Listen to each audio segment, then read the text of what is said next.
Bonjour, bienvenue sur ma chaîne YouTube. Je suis Marie et je me suis fixée comme objectif d'amener de la visibilité aux auteurs et aux autrices, des idées de lecture aux lecteurs et aux lectrices et qui sait, de se faire remarquer par les maisons d'édition.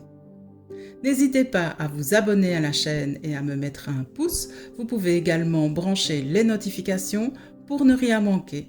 Enfin, si vous voulez me soutenir dans mon effort pour amener de la visibilité aux auteurs, vous pouvez toujours m'offrir un café virtuel grâce à mon compte Ko-fi dont le lien est repris en commentaire. Déjà, un tout grand merci. Bonjour et bienvenue dans ce nouvel épisode où nous allons explorer deux thèmes universels et intemporels, l'amour et l'amitié dans la littérature. Depuis l'Antiquité jusqu'à nos jours, ces émotions fondamentales ont traversé les époques et les genres littéraires, reflétant les évolutions sociales, culturelles et philosophiques de chaque période. Pourquoi ces thèmes sont-ils si centraux dans la narration ? Comment leur représentation a-t-elle évolué au fil du temps ? Aujourd'hui, nous plongerons dans l'histoire de l'amour et de l'amitié en littérature en mettant en accent particulier sur la littérature francophone. Nous aborderons également le phénomène de la romance, un genre qui a connu une évolution remarquable et qui dépasse largement les clichés du roman sentimental. Enfin, je vous proposerai des conseils pour écrire une histoire d'amour et d'amitié qui saura toucher et captiver vos lecteurs et lectrices. Et surtout, restez avec nous jusqu'à la fin. Dans la galerie d'auteurs et d'autrices du groupe Facebook Lecteurs, Auteurs et Éditeurs, nous mettrons en lumière quelques livres qui figurent dans la bibliothèque du groupe Facebook Lecteurs, Auteurs et Éditeurs.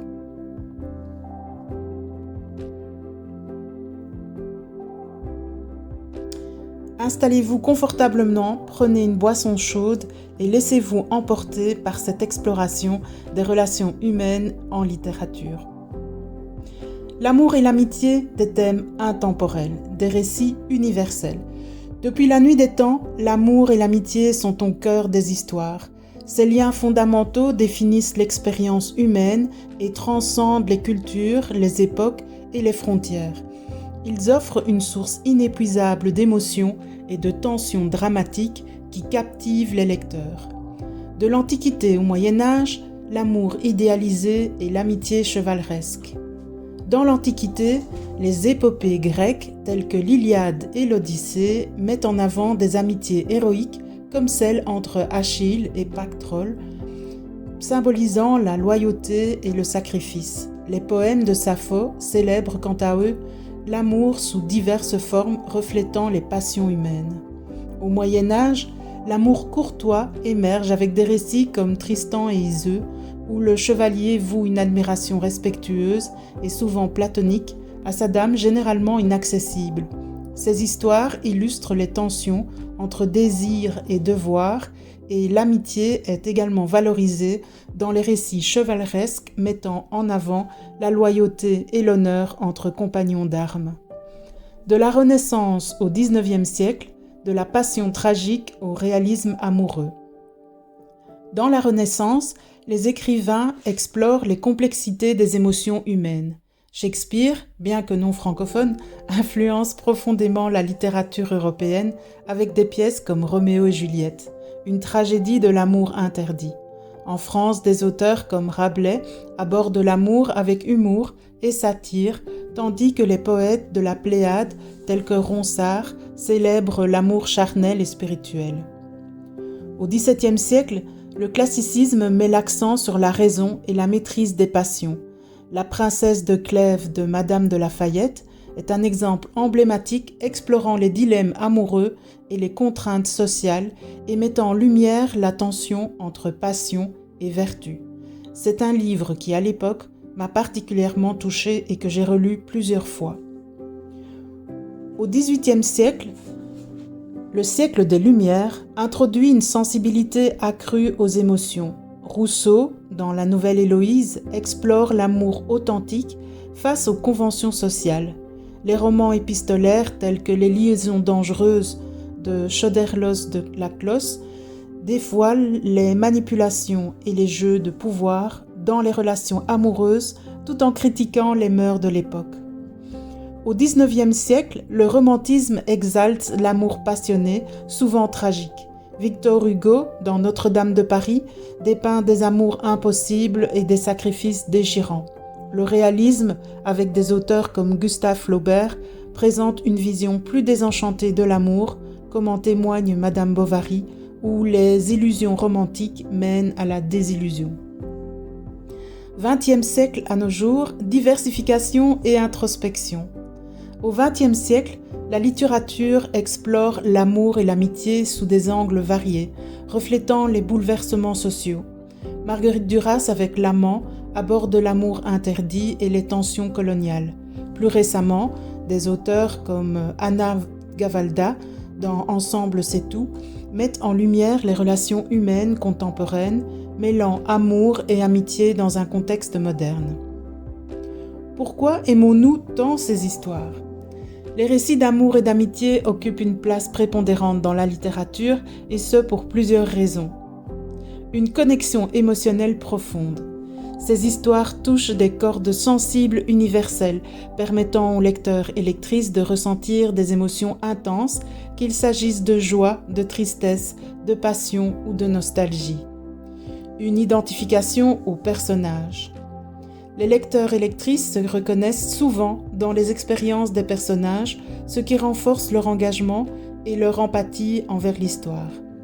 Une exploration des relations humaines. Ces récits offrent une réflexion sur la nature des relations, les défis qu'elles comportent et les dynamiques qui les sous-entendent, enrichissant ainsi la compréhension de la condition humaine. Une évasion et un espoir. Les histoires d'amour et d'amitié offrent une forme d'évasion permettant aux lecteurs et lectrices de s'évader de leur quotidien et de croire en la possibilité de relations idéales ou de fins heureuses. Le genre romance, origine, évolution et essor contemporain. Origine de la romance. Le terme romance trouve ses origines dans le mot latin romanicus. Il désignait les langues romanes. Au Moyen-Âge, il faisait référence aux récits écrits en langue romane, souvent des histoires d'aventures chevaleresques et d'amour courtois. Cependant, la romance, en tant que genre littéraire centré sur une histoire d'amour, a véritablement pris forme au XVIIe siècle. En 1740, Samuel Richardson publie Pamela ou La vertu récompensée, considéré comme l'un des premiers romans sentimentaux. Ce récit épistolaire raconte l'histoire de Pamela Andrews, une jeune servante qui résiste aux avances de son maître jusqu'à ce qu'il l'épouse, récompensant ainsi sa vertu. Au XIXe siècle, Jane Austen apporte une contribution majeure au genre avec des œuvres telles que Orgueil et préjugés, en 1813. Ce roman explore les complexités des relations sociales et amoureuses dans l'Angleterre géorgienne, mettant en lumière les préjugés de classe et les malentendus qui entravent l'amour véritable. Le XXe siècle voit une diversification du genre romance, avec l'émergence de sous-genres tels que la romance historique, la romance contemporaine, la romance paranormale et la romance érotique. En 1972, Kathleen Woodiwiss publie Quand l'ouragan s'apaise, une romance historique qui connaît un succès phénoménal et ouvre la voie à une nouvelle génération d'auteurs et d'autrices. Dans les années 2000, la romance érotique gagne en popularité, notamment avec la publication de 50 nuances de Grey de L. James en 2011.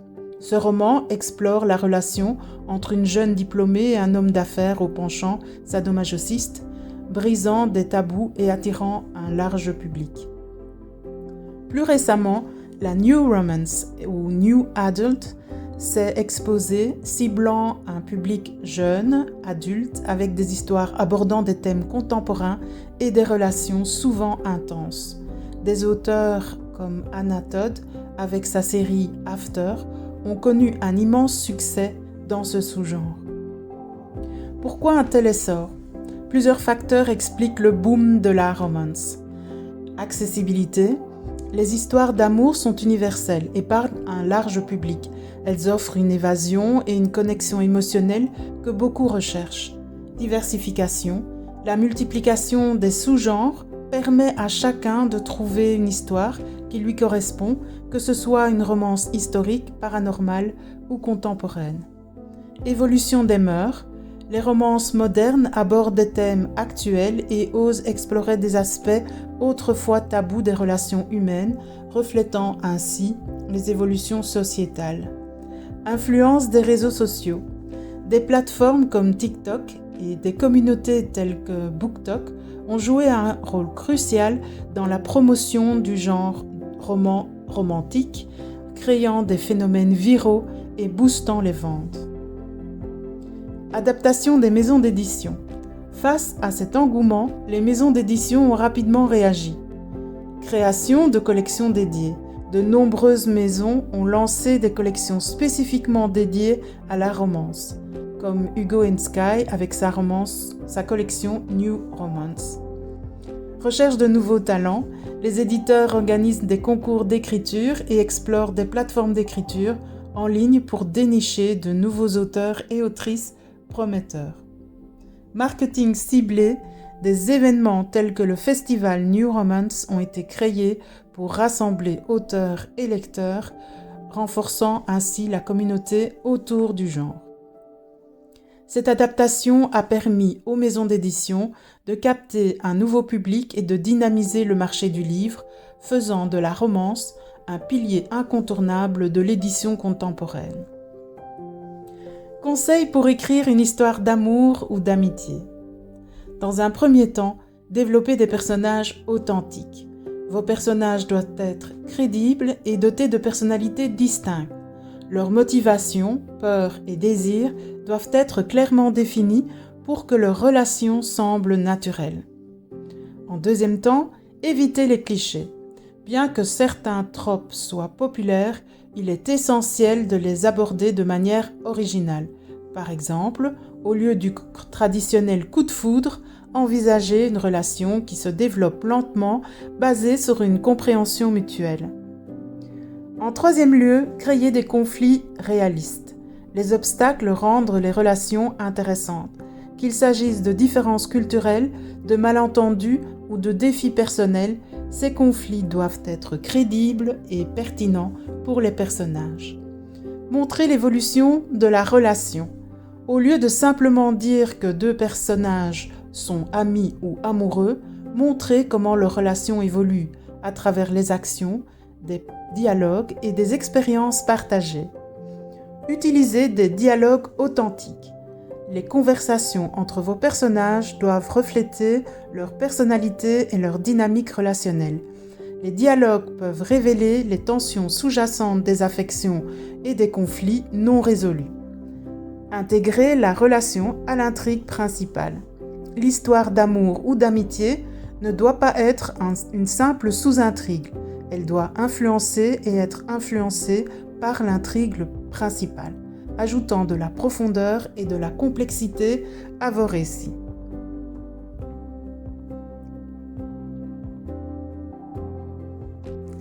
Et vous, quelle est votre plus belle histoire d'amour ?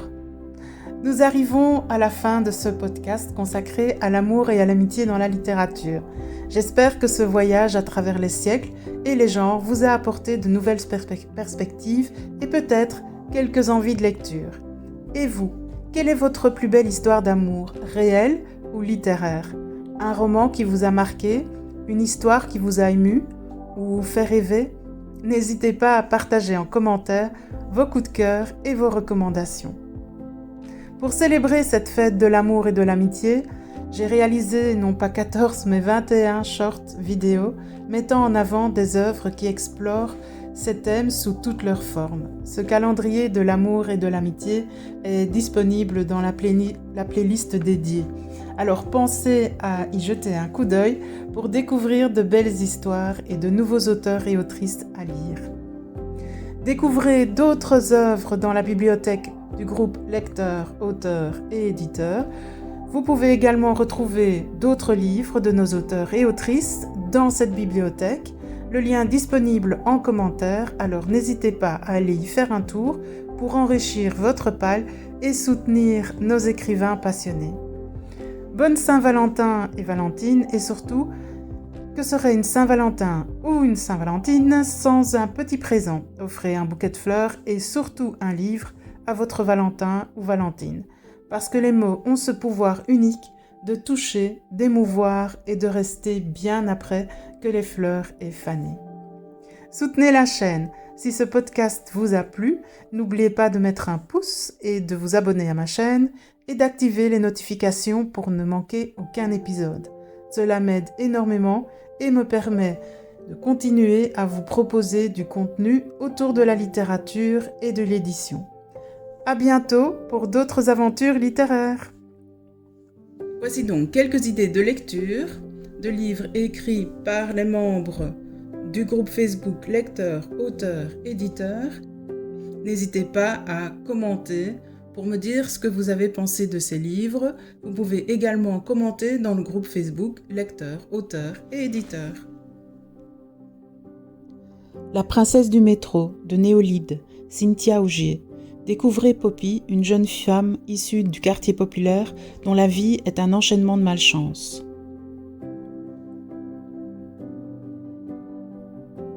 Le bonheur, ce n'est pas du cinéma, d'Alain Berger. La vie est plus importante que les films. C'est ce que Suzanne, auteure de livres pour enfants, finit par inculquer à François, cinéaste en mal d'adaptation à la vie réelle.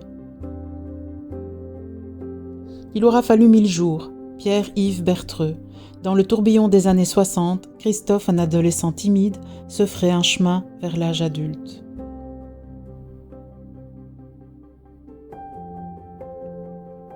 Le chant des émotions, Valérie Brissot.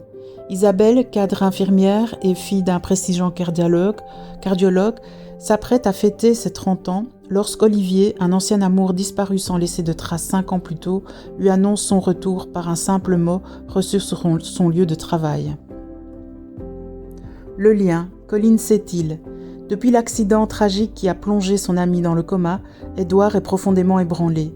La perspective de la perdre déclenche en lui une tempête d'émotions inexplorées.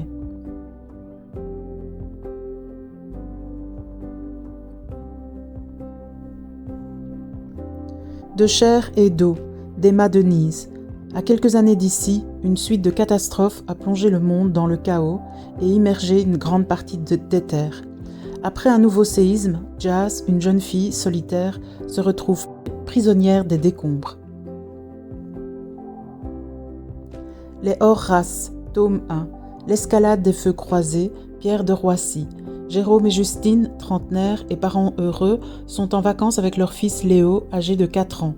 Au cours de ce séjour, Jérôme se laisse séduire par le jeune Sylvain et contre toute attente, cède dès sa première tentative. Le dossier, Aurélie Desjardins. Lisa Bernos, une assistante sociale engagée, consacre sa vie à soutenir les enfants victimes de violences parentales. Son dévouement prend une tournure nouvelle et poignante lorsqu'elle est confrontée à une affaire tragique. La geste des Bassarabes, tome 1, Mémoire sanglante, Jean Dury. Un manuscrit poussiéreux, inédit, découvert par hasard, nous dévoile de stupéfiantes révélations. La symphonie des corps, Laura Evans. Le grand amour, je l'ai rencontré il y a plus de 20 ans, dans la nécessité et l'effervescence d'un été au senteur de jasmin. Je n'ai pas eu le coup de foudre pour cet homme, mais il était tellement plus vivant que les autres. L'amour en Aveyron, Marie F. Karine et Billy filent le parfait amour. Après avoir récemment emménagé ensemble suite à une malheureuse altercation avec l'ex de Karine, ils apprennent à se connaître, à vivre ensemble et à s'habituer à l'un et à l'autre. Mr. Collins, Naomi First. Je m'appelle Anna et à 20 ans, je commence mon 2e cycle universitaire à Georgetown. Ma vie semble parfaite, une famille aimante, des amis proches et un petit ami. Cependant, une rencontre inattendue va bouleverser cet équilibre. Aux amours bien nés, Frédéric Guinaud. Deux actrices trentenaires se rencontrent sur le tournage d'une série télévisée. Entre Anna l'introvertie et Louise l'extravertie se tissent progressivement des liens aussi réels que ceux du couple qu'elles incarnent à l'écran. Liaison à l'aveugle, tome 1, l'influence, Rose H. Amaretto. Elle, c'est Elizabeth Carter. L'adolescente de 17 ans jongle entre ses courses et shows de danse érotique et ses traumatismes. Elle et son jumeau, Declan, s'épanouissent dans un cadre familial dysfonctionnel et violent. La parenthèse des possibles, Coralie Hossein. Entre littérature feel-good et sentimentale, une romance contemporaine pleine de surprises. Une femme, un homme, 3 possibilités. La piste des larmes, Florence Jugnot. Confrontée aux interrogations de son fils sur ses origines cherokee, la journaliste Amalia, métisse, commence à lui raconter l'histoire de son peuple. Comment en es-tu arrivée là, Rebecca Lone. Deborah, 47 ans, autiste Asperger, est fraîchement divorcée. Elle est intransigeante, jalouse et impulsive avec son nouvel amour, Lionel, alternant bonheur et déception. Autostéréogramme d'Elisa Renard. Sacha n'a que 10 ans lorsqu'il est victime d'un tragique accident de voiture qui emporte ses parents et son petit frère, le laissant orphelin. En plein choc post-traumatique, il se voit contraint d'aller vivre chez sa tante dans un environnement dont il ignore tout. Vous prendrez bien un soupçon de romance, J.C. Sténier. Je te le promets, mon amour, je ferai de ta vie celle d'une princesse de conte de fées. En effet, après 16 ans de mariage, je mène l'existence de Cendrillon, cette souillon devenue princesse. Moi, de princesse, je me suis transformée en souillon. 99 roses rouges, Coralie et Thomas, Claudine Tauvois. Quand Coralie se fiance au prince héritier du Wahawil, elle sait que sa vie va changer de manière radicale. Cependant, elle est loin d'imaginer la tournure que vont prendre les événements.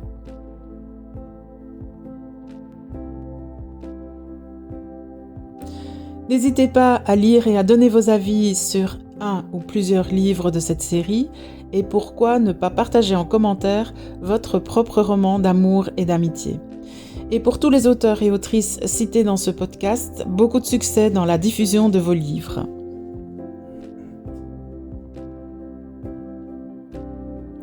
Merci de m'avoir écouté et à bientôt. N'oubliez pas de me mettre un pouce et de vous abonner à la chaîne. Vous pouvez aussi mettre les notifications pour ne rien manquer. Bonne journée et bonne soirée!